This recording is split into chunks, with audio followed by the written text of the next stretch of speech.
when you look at something from a distance, or you look at people's life from a distance, there is only space for one dimension. And you look at pictures, and this is also the media's fault. There's only space for now. Lebanon is a country at war, and then we see pictures of areas that have been bombed. We see pictures of refugees, internally displaced, all these things. But of course, it's not the whole country or the only reality. Of course, it's affecting the whole country, but it doesn't mean you can't live there. It doesn't mean I can't go to a bar and have a beer. It doesn't mean that I can't drive around like I usually do. So yeah, of course, it's a different situation than it was 2 months ago. But the nuances are not coming forward without you're nearing yourself them, you know, like you have to go into it, and then there's a whole different palette. Yeah. It's not this black and white. So I understand why you would say, oh, you came from Lebanon.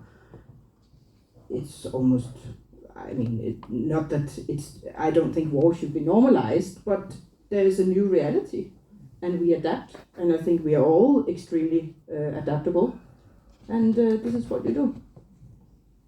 But I guess but it's all. One thing is leaving Lebanon and going anywhere. Another thing is going from Lebanon to here, and yeah, just like we're talking about the contrast and the tranquility of here, and you know, if there's one thing I always feel like when I'm in Denmark is just how fucking safe, cozy. If you feel so like tranquil, it's like tranquility, magical. It's, you know, when you walk around, it's just like, oh my God, do all the people that are not tourists, because obviously any part of walking around Copenhagen, you can sort of, these are the tourists, these are the locals, but you know, do the locals, do they really understand how incredible this place is? It just, compared to anywhere else in the world, there's just something so tranquil here. I don't know if that's the best word. It's almost like a cocoon-like or something. It's just like walking around the streets of Copenhagen, and just the scale of the buildings are small. Everything feels like you're just like in a room or something, you know. Maybe exaggerating for effect here, but you know what I'm saying. It's very tranquil. That's the best word I can come up with at this moment. Anyway. And where there's a lot of time and energy to be spent on talking about something as important as the weather that you anyway cannot change, but it is just it says something about the level of concerns you might have in life. That's one way of putting it. Yeah. No, I hear you. But can I ask you, I'm also curious about, because now we talk a lot about Denmark, but who do you feel you are when you are in the US, in San Francisco? How is it to be, because of course I feel I'm in a privileged situation because I can go and come as I want. I am also outside the Danish social control. Not that it is, there is some kind of social control. I'm not saying it's bad, but there is certain expectations and so on, and I'm free of that. And when I'm then in the Middle East, I'm also free of their social control, because no one expects me to be living like they do or so on. So I feel actually the ultimate freedom by living abroad. It's a good question. I guess the first thing that comes to mind is that it's easier to get lost in the big cities in America. San Francisco, and San Francisco is among the smaller cities in that sense. It's smaller physically, but it's got a smaller, you know. And I think the reason that part of the primary reason I'm there, and also a lot of European friends and acquaintances are there, is that I think there are more Europeans that feel comfortable in San Francisco than almost in any other city. San Francisco has the most European mentality. It's smaller, it's surrounded by water on 3 sides, so it can't really sort of, it can't expand in the same way that the Los Angeleses or some of these other metropolises can just sort of keep going. But it's certainly easier to get lost. You know, and I guess maybe in Denmark, I feel, just circling back to what we were talking about before, about the sort of, you feel that you know everybody, or maybe if you flip the fact that if you flip that argument, then somehow you maybe make yourself more accessible in Denmark. And there is that kind of tribal, hvad så, og hvordan går det så, gang i den, og så videre. Where maybe in San Francisco or in Los Angeles or New York or Chicago or the bigger American cities, it's easier to sort of get lost.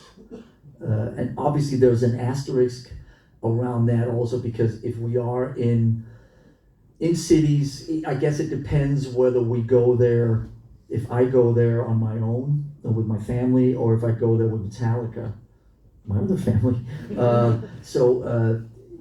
You know, so if we're in whatever, Chicago, and we're playing a couple of rock shows or whatever, then maybe it's more of a Metallica's in town and there's people who know we're there, and you know, at the shows or around the hotels, or you know, there's an awareness. But if you go to Chicago, that's a different thing. So those two experiences can be kind of different. But in San Francisco, it's fairly easy to get lost. But I think it's also not just a practical question. It's also a philosophical question that, you know, how do you feel yourself? And like I said, in Denmark, I guess there's a feeling of accessibility and communality in that sense, where in San Francisco, it's maybe a little more of, we're just home and we're blending in, and we don't feel we have you know, and we're not accessible. You know, it's like you just take the kids to school, or they have that guy from Metallica or whatever. It's not a big deal. Where in certain, you know, because America is so big, it's so big, and it's just, there's so many different attitudes and levels of sort of what's going on in California. It's pretty different than what's going on in New York, is what's different than going on in the South, different than going on in Texas, or when we go see Jess's sister in Arizona or whatever. There's so many different dynamics and attitudes and so on. I mean, it's not unlike, say, going to Europe and, you know, whatever. In France, it's one way, and in Spain, it's a different way, and in the Hungary, it's another way, or whatever, you know. But I guess again, to answer your question, I guess I feel in San Francisco can sort of disappear a little easier, you know. But then again, you know, I think the theme here this afternoon, when we're getting into some of this deeper stuff, is that there's always that duality, there's always that Danish contrariness that we were talking about back there before, about, you know, if you're lingering too long in the same place and being under the radar for too long, then maybe you want to be recognized, or you want to engage with people, or you want to move somewhere, and it just goes back to that thing about movement and continuity, or being on that path of creativity and so on. And I think, you know, for us that are put together that way, that's in our DNA or whatever. I don't think, you know, I was talking to somebody recently. It was like, I can't wait to retire. I've only got 2 more years left till I retire, and that whole retirement thing. I'm gonna play golf. I'm gonna do this. I'm gonna whatever the fuck, and you're just sitting there going like, I can't wait to not retire. I can't wait to never retire. I hope I never retire. I hope I do this till the day I fall over, and I could see in my dad also, he lived till he was 95. He never retired, and I'm pretty fucking sure that if you take that argument and flip it on its head, not retiring kept him alive longer. He wanted to finish this book, he wanted to do this art project, he wanted to do this. So every day you have a reason to get up and do something and keep yourself busy and all that. And so the idea, no disrespect to any golfers here, but the idea of waking up and going golfing, I mean, really? Fucking, I can't wait to do this for another 100 years at least. And that's gonna hopefully get me out of bed, and I want to engage with the world and look at ways to get shit done and create and make music or anything that's creative. What was the question? No. Where did that originate from? So it just, it's going back to that restlessness and that thing about just always fucking moving. So that's a mental thing too, of just sitting still too long, After all, you're also a drummer. Yes. Yes, I am a drummer. Yeah. But I'm curious how that is playing into like the whole creative process you are in with the band, the music, the lyrics. I've been listening to Metallica since as early as I can remember. It's been a tune throughout my whole life. And could you tell us a bit about... Why do you think I always feel the need to apologize when I hear that? No. Are there any psychiatrists here that can help me with that? She says I've been listening to Metallica all my life, and the first thing I want to say is I'm sorry. Why is that? Can somebody know? Maybe my dad can forgive you. You have to apologize to him, I think. So I'm curious about the creative process and how, from where do you get the ideas? How do they do occur? Is it on the go?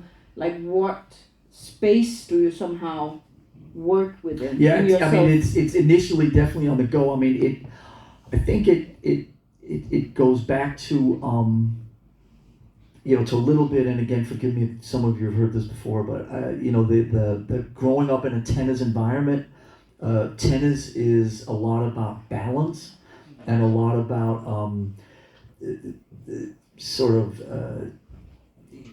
being anchored and about your weight distribution and all this type of stuff, maybe pushing it, but you know what I'm saying. And so I was playing guitar, I was drumming, doing different things, but I guess ultimately when the tennis thing dissipated and kind of fell to the side, drumming felt like the most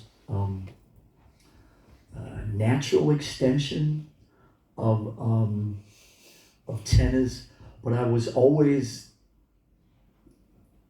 at least as equally interested in songwriting and interested in making records and facilitating stuff, getting stuff sort of off the ground, and I could play just about enough guitar to communicate, with the people around me and so on. But so when you say you're also a drummer, I guess I don't necessarily, when I look in the mirror or view myself, I don't necessarily maybe look at that, as the first thing. And I've said this before, I think that it's all the sparkling water.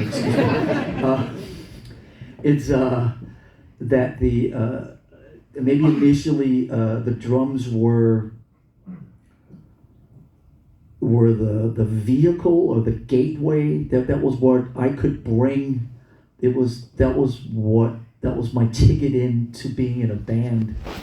Because I was not like, I didn't grow up playing drums, you know, when I was 3 years old and sitting and, you know, tapping, you know, all this, these cliches you hear about, you know, drummers in that sense. I was playing guitar and doing other stuff.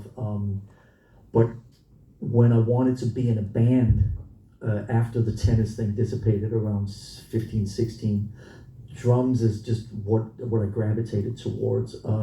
But I really, really, really, really enjoy the process of making records and creating music in a collective setting, in a group, and that whole process. And it's not limited to just the music. I guess I've always loved the design of the artwork and the aesthetics around the aesthetic language of how all this is shared with a group of people. The live presentations and the visuals, whether it's the merchandise, the T-shirts, the stage show, I guess the best word is aesthetics, you know, around all of it. Because all of it is a creative process. Making videos is a creative process. You know, all those, we've made a few movies, films, et cetera, et cetera, et cetera. So I guess all of it. My drumming contributions is, I guess, the backbone of it, but I guess I consider all of it to be the playing field, or the palette, as you were talking about before, and really enjoy all the different sides of it. And obviously, as you get older, the physical element of drumming gets more and more challenging, or it has to be maintained. And so when you're 20 years old, it's like, okay, whatever. And then now it's, you know, it's the lifestyle, I call them, you know, you have to, you know, lifestyle choices in terms of diets and workouts and sleep and alcohol and all these different things are all part of these conversations about, you know, so, you know, I have to at least, but I know other drummers that are my age, you know, we have similar conversations, and it's just, you have to put more and more effort into not just getting better, but just not getting worse, or staying the same, just having the status quo. And as some of you more rock fans know, you know, there's some older bands, shall remain nameless, but it's like, that's the original member, that's the original member, that's the original member, and here's a 22-year-old drummer, you know, for a reason. And so it's usually the drummer is the first guy to kind of get fucked off out of there because of the physical attributes. So I feel that I have to put more and more time into staying healthy and fit and being able to hold up that end of it. And I enjoy the challenge, but it really, like I said, it ebbs out, or it starts going out into lifestyle choices. It's not just, now I gotta sit down and play drums. It's like, well, it affects what you eat, it affects how you sleep, it affects your travel choices. You know, 10 years ago, 20 years ago, we've got a show in Europe, so we'll get to Europe the day before. Now it's like I gotta get to Europe a week before, you know, to adjust for time, you know, jet lag and time changes and all that shit. So it's all encompassing, all that stuff. But you know, it's I guess I enjoy the challenge of that also, and I guess you